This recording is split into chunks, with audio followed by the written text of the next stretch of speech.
अल्लाह ताला का लाख लाख शुक्र है कि मालिकुल मुल्क ने हम सबको अपनी रज़ा के लिए, अपनी याद के लिए जमा होने का मौका इनायत फरमाया। लाखों और करोड़ों दरूद जनाब हज़रत मोहम्मद मुस्तफ़ा सल्लल्लाहु अलैहि वसल्लम कि जिनके तफ़ैल अल्लाह ताला ने ये मेहरबानी फरमाई। सामीन कराम, अल्लाह ताला कुरान पाक में इरशाद फरमाते हैं, औज़ु बिल्लाहि मिनश शैतानिर रजीम, बिस्मिल्लाहिर रहमानिर रहीम, कुल इन्नमा अना बशरुम मिस्लुकुम, सदक़ल्लाहुल अज़ीम। ऐ मेरे महबूब, आप इन लोगों से फरमा दीजिएगा कि मैं भी तुम्हारी तरह एक बशर हूँ।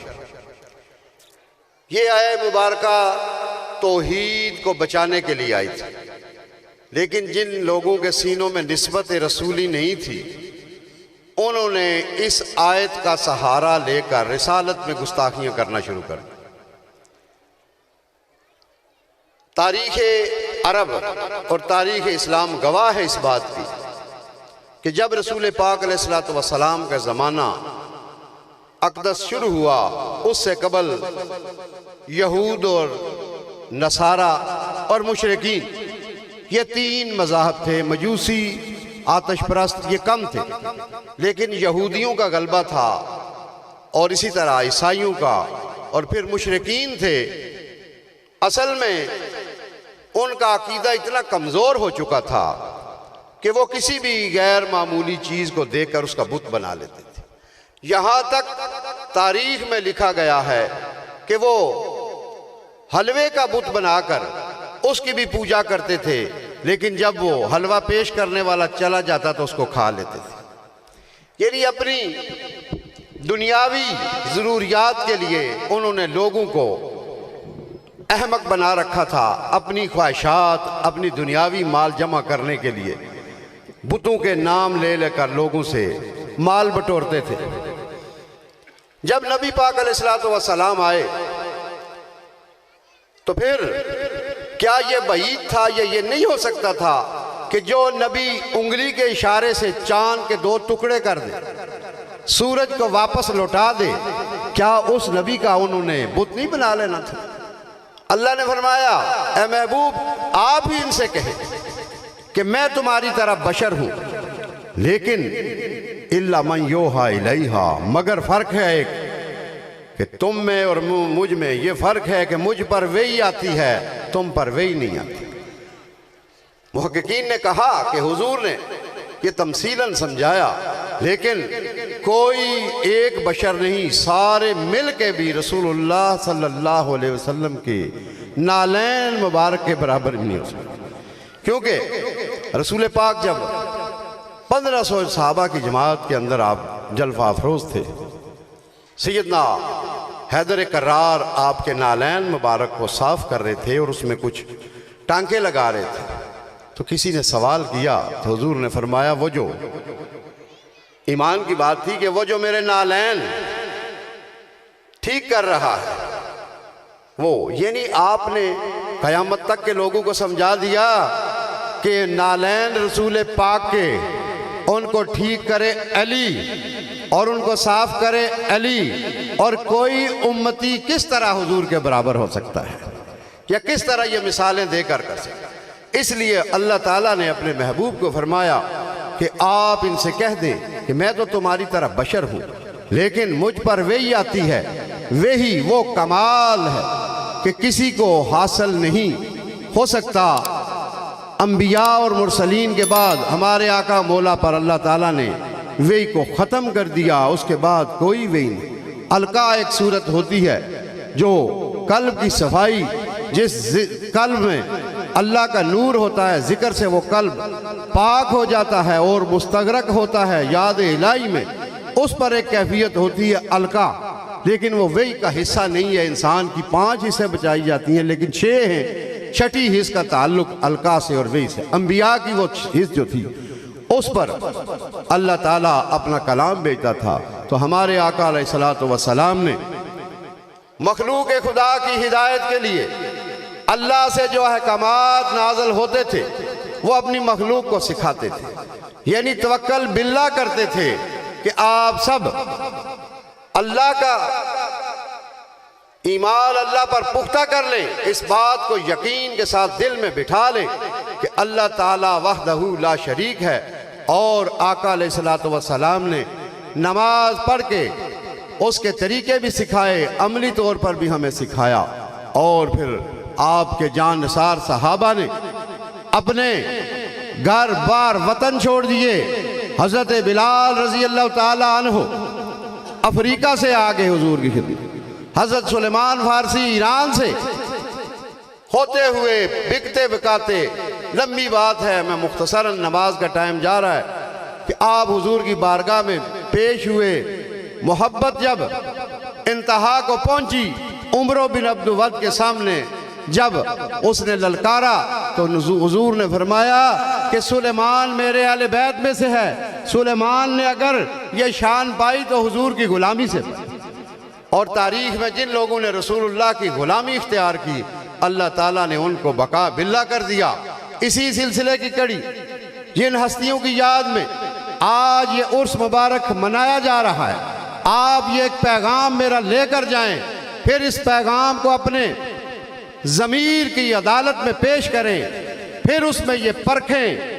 अगर तो ये बात हक है तो फिर ये बात समझनी चाहिए कि दरबार आलिया मोड़ा शरीफ अल्लाह और उसके रसूल की गुलामी के सिवा कोई बात नहीं करती। बाबा जी साहब अलैहि रहमत, ख्वाजा ख्वाजगान बाजी मोहम्मद कासम मोड़वी, जिन्होंने मोड़ा शरीफ की बुनियाद रखी। आपके बाद गौसल मुअज्जम हज़रत पीर नज़ीर अहमद रहमतुल्लाह अलैह और मेरे मुर्शद करीम शेर शाह गाजी आला हज़रत अलहाज पीर हारून और रशीद वराउल वरा कैया वालों ने हज़रत गौसल मुअज्जम की पेशानी देखकर फरमा दिया था कि नज़ीर अहमद जाओ, 7 पुश्तों तक तुम्हारी औलाद में, तुम्हारी नस्ल में बगैर मेहनत के वली होंगे। और उसकी पहली ही सिलसिले की कड़ी शेर शाह गाजी का जलवा, आप मोड़ा शरीफ में रहे, मुफस्सर कुरान और मखलूक खुदा का टूटा हुआ ताल्लुक अल्लाह से जोड़ा। और आपने फरमाया कि गौसल मुअज्जम की ख्वाहिश थी कि ये हार मुरीदों का मेरे गले में हो, मेरा सर रसूलुल्लाह के कदमों में हो। लेकिन पीर साहब फरमाते थे कि मैंने सारी जिंदगी ये कोशिश की कि इस हार को इतना लंबा करूं कि ज्यादा से ज्यादा लोगों की मग़फ़िरत हो जाए, वो हार हमारे पीरो मुर्शद के गले में हो और हमारे मुर्शद करीम का सर आका अलैहिस्सलातु वस्सलाम के कदमों में। ये तवक्कल उन्होंने हमें सिखाया। उन्होंने हमें यह हरगिज़ नहीं सिखाया कि हम अपना नाम लेकर नजराने बटोरें या उर्स या महफिलें अपनी मशहूरी के लिए करें। यह सरासर दरबार आलिया मोड़ा शरीफ की तालीमात के खिलाफ है। अगर किसी को इसमें कोई शक है तो बैठ के मेरे साथ बात कर। रहा सवाल, अल्लाह ने तो खुद फरमा दिया कि जब तुम अल्लाह की राह पे चलते हो तो तुम्हें मैं आजमाता हूँ, बगैर आजमाइश के मैं इनाम नहीं देता। और तारीख ने ये आपको नहीं बताया कि आका की आल पाक जिनको दोष नबूवत पर लोगों ने देखा, जो मोरे नबूवत पर बैठते रहे, उनको बज़ाहिर कलमा गो लोगों ने, कलमा पढ़ने वालों ने, मुसलमान कहलवाने वालों ने करून ओला में थोड़े ही अरसे के बाद उनके साथ क्या सलूक किया। और फिर मैं एक बात, जाटकी सी बात करने लगा हूं कि कुत्ता निजस जानवर समझा जाता है और उसकी एक सिफ्त है कि वो कभी मादी को नहीं मारता। 100 कुत्तों में छोड़ दो उसको, वो जब भी लड़ेगा कुत्ते से लड़ेगा, कुत्ती से नहीं लड़ेगा। उसमें ये सिफ्त है और उसको हया है। लेकिन अफसोस से कहना पड़ता है, अफसोस से कहना पड़ता है, वो सिफ्त हसन के शेर कि कलमा जिनका पढ़ते हो, बुग़्ज़ उनसे रखते हो, उनके दुश्मनों से राहो रस्म रखते हो, भीख के भी तालिब हो, दुश्मनी भी रखते हो, कैसे उम्मती हो तुम, शर्म तुमको नहीं आती। जिस नबी का कलमा पढ़ के बड़े बड़े उलमा, बड़े बड़े पीर, बड़े बड़े फकीर दावा करते हैं कि हम बहुत बड़े कलंदर बन गए, बहुत बड़े वली बन गए, बहुत बड़े आलम बन गए, उस नबी की क्या शान होगी कि अरबों खरबों की मखलूक जो गुमराह थी, भटकी हुई थी, अबू तालब के, जिसको नाउज़ बिल्लाह काफर कहते हैं अलैहिस्सलाम, आपकी परवरिश में पढ़ने वाला वो दुर्र यतीम, उसने जितना एहसान इंसानियत पर किया तारीख इसका सबूत नहीं दे सकी। और यही तालीम हमें अपने पीर और मुर्शद ने सिखाई कि निस्बत रसूली सीनों को रोशन कर देती है, और जब यह दौलत मिल जाती है तो फिर इंसान किसी का मोहताज नहीं रहता। मन में मैं पीर साहब के वो अल्फाज सुनहरी कहना या अनमोल कहना बहुत कम है। आपने वो तवक्कल की, ऐसी लफ्ज़ों में तस्वीर कशी की कि मैं खुद हैरान हूँ कि उनकी ज़ुबान में कौन सी ताकत बोलती थी, और अल्लाह और उसके रसूल की ग़ुलामी की तालीम दी। क्योंकि हम सब यहाँ सिर्फ अल्लाह और उसके रसूल की मोहब्बत हासिल करने के लिए जमा हुए हैं, अपने गुनाहों की माफ़ी मांगने के लिए जमा हुए हैं, अपने गुनाहों पर इस्तग़फ़ार करने के लिए जमा हुए। यहाँ मखलूक खुदा की खिदमत, मखलूक खुदा की खिदमत और उसकी रज़ा अल्लाह की हासिल करने के लिए यहाँ जमा हुए। जिस तरह अफजाल बेटे ने कहा कि खादमीन के लिए, खादमीन तो पहले से अल्लाह के चुने हुए लोग हैं जिनको अल्लाह ने अपनी मखलूक की खिदमत के लिए चुन लिया। और इसी तरह हमारे कुछ अहबाब जो इससे कबल इस दुनिया से चले गए, उनमें बाबा जी चंद साहब लाहौर से बड़ी मोहब्बत करते थे हमसे, दीगर भी हमारे तरीक़त के भाई बहनें इस दुनिया से रुखसत हो गए। और इसी तरह मुझे आज अशरफ रंधावा अलमारूफ जिनको हीरा कहते थे, उनकी याद भी आई। थोड़ा उसने मुझे झिझोड़ा कि जब भी वो उर्स होता था, कहीं भी हों, उर्स पर हाज़िरी के लिए ज़रूर आते, चाहे 5-10 मिनट के लिए, और जाते वक्त मुझे कहते थे कि मेरी हाज़िरी कबूल कर लें। चलो अल्लाह ताला उनकी भी बख्शिश और मग़फ़िरत फरमाए। दूसरी बात,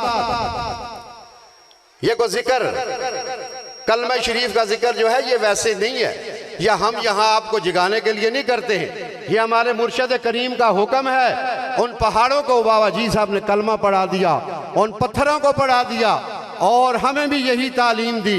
यहाँ तो मोड़े शरीफ वाले जब कलमा पढ़ते, कुछ लोग थे जिनको तकलीफ होती थी कि ऊंची आवाज़ से कलमा नहीं पढ़ते थे, गाला बेशक निकालो, लेकिन अल्लाह का शुक्र है अल्लाह रब्बुल इज़्ज़त ने वो फ़ज़ा पैदा कर दी कि हक़ का बोल हमेशा अल्लाह ताला ने बाला रखा। और अल्लाह ताला हमको अमन का दर्स देने की तौफीक दे।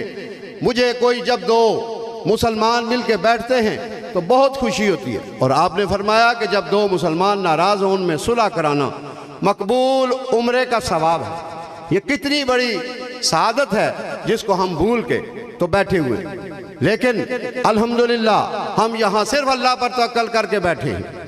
और मैं ये यकीन से कहता हूँ, मुझे गौसल मज़हब के वो अल्फाज बाजी साहब ने, आपने फरमाया जे हमारे पहाड़ों में, पंजाबी में कहा करते थे कि जे पहाड़ जेड़े लोग असल कोल आबाद है, अल्लाह ताला इन्हों को भी हिसाब नहीं लैन लगा, इन्हें इतना कलमा रब ने सुन लिया। तो ये खुशकिस्मती है हमारे पड़ोसियों की, कलमा सुनने वालों की। तुमको अल्लाह का शुक्र अदा करना चाहिए कि उस वली कामिल ने तुम्हारे सोते हुए तुम्हारे बिस्तरों पर अपने जिक्र की आवाज़ पहुंचाता है, उससे तुम उठते हो। बाकी आगे फैसला तुमने अपने ज़मीर से करना है। मैं इन्हीं अल्फाज के साथ इख्तिताम पे जाते हुए पीर साहब के वो अल्फाज जिसमें खालिस पीर साहब ने तौहीद का निचोड़ करके बता दिया। आपने फरमाया अपनी सारी उम्मीदें अल्लाह से वाबस्ता करके, फिर हर चीज, हर ताकत, हर उम्मीद से बेनियाज होकर यहां जमा होने वालों,